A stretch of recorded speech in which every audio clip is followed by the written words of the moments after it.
Hey, welcome back. Today's episode is about who do I want to talk to? Who do I want to reach? Who are those people I imaginarily talk to here over this video? Well, there's a few groups and I'm gonna name a few of them, and if you find yourself in one of the groups, please don't hesitate. Write me an email, contact me on Twitter, Facebook, YouTube, whatever. Let me know what's in your mind and we will just talk about it, and those conversations can dig up some of the stuff that should be on the light or exposed to light a long time ago. The first group is those people who really want change but don't know how to go about it. They don't know how to produce that change that they want for the world. To those people I can only say, stay tuned. I will give you tools or refer to tools by others that can help you create the change that you want for this world. Stay tuned. Until then, the biggest point on making change is that if you really want change, you have to create massive action that feeds a public need or provides a public need, and all that has to be happening without harming others. Otherwise, it's not really change in a positive way, right? So that statement might help you along the way. The second group, to me, that I want to speak to are the procrastinators. People who really want change and see options, opportunities, and see that but say, oh, I'll do that tomorrow. I'll do that next week. I'll do that when I'm ready. See, those people should always remind that you don't have to be great to get started, but you have to get started to be great. At some point you will have to move and you will have to make that step. How far ever it is into that zone of discomfort, how far that step is outside of your comfort zone, at some point you will have to take it or you will regret it, for sure. I'm absolutely certain. So you don't have to be great to get started, but you have to be getting started to be great. The next group are the pretenders.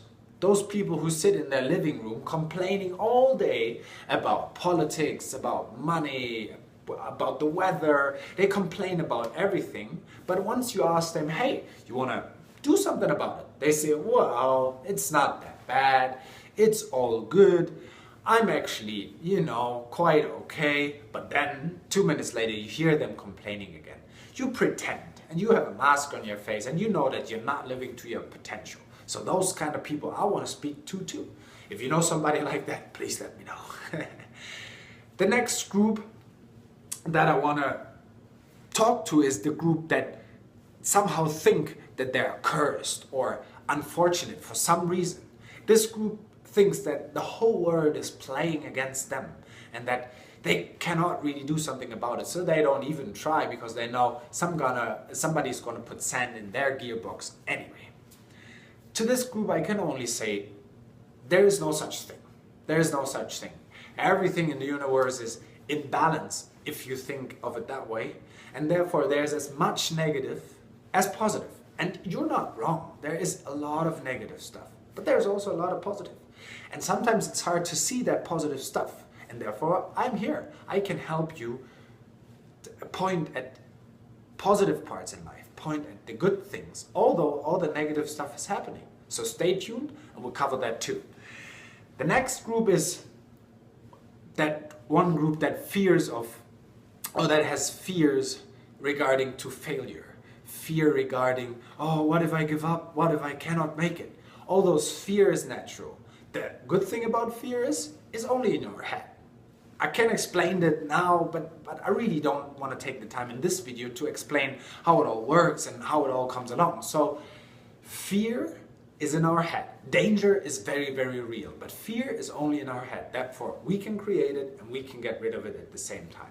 And I'm going to provide tools and I'm going to provide step-by-step kind of a guide that you really learn how to respond to fear, respond to a curse, respond to those unfortunate situations, because we all have them.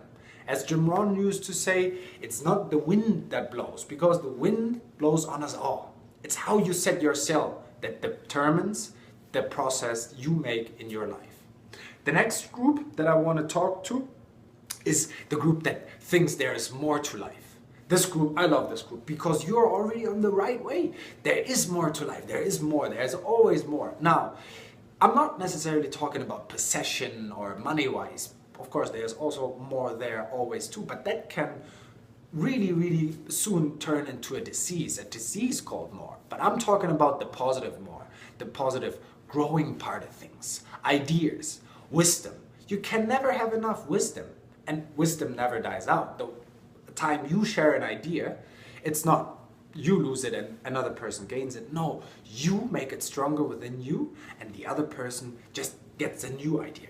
Sharing ideas, sharing wisdom, it's great. That kind of more is absolutely great, and I'm gonna give my best to give you as much of that stuff as I can.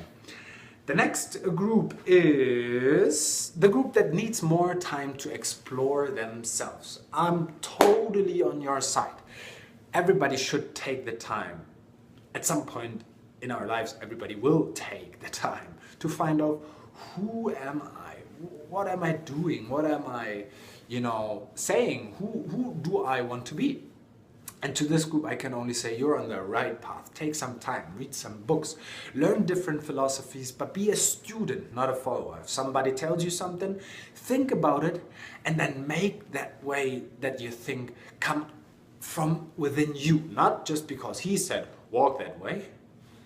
Walk that way. Think about it. Is it the right step for you in that certain time that you're in? So be a student, not a follower. Jim Rohn said that too. I'm a big fan. The next group is you don't know where to start. That group that always, I have a plan, but I don't really know where to start. That's an awesome group too. And I can only say, if you want to move a mountain, you start with the first rock. And then you gain experience. Next rock, gain experience. And by the time you move the mountain, you'll say, well, that was easy. So step by step. You don't set out to build the biggest wall, as Will Smith said. He said, you take one brick and lay that brick as perfect as you can. And then the next brick as perfect as you can. You do that day in and day out, and soon you will have that big wall. Now, this is a few categories that I want to talk to. There's many, many more. And if you think I missed one, please send me an email. Give me that, and I can respond to you in a more certain way. Now, I want to leave all this with you. Think about it. If you're in one of the categories, write me an email. Let me know what your thoughts are. If you think I'm wrong with one of the categories, let me know that too. Until then, let's get some growing going. Let's change.